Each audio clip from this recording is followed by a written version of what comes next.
Okay mga papi, done installation po tayo dito sa Honda Beat FI version 2.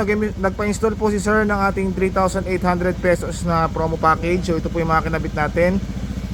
DSK D2 40 watts po yan. So yung bracket, nag-upgrade po siya. Ang kinabit natin na bracket is RM LED bracket para sa Honda Beat version 2. So 2 years warranty itong RM LED bracket. Napakatibay po niyan. Ilaw nito, low beam, white, high beam, yellow. So ito po yung ginamit nating switch. 3-way switch, handlebar clamp. Tapos naglagay tayo ng passing switch. Ayan.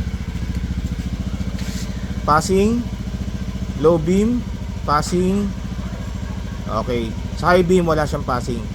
Tapos sa busina, in-install natin PIAA Auto Style Horn with rapid horn and combo lights. Kasama na sa package. Bali yung stock horn ni sir, wala na po siyang stock horn. So pag bumusina siya, PIA horn na po lagi yan. Long press, mag-rapid.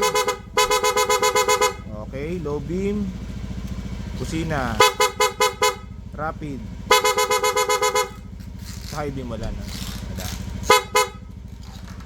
Rapid.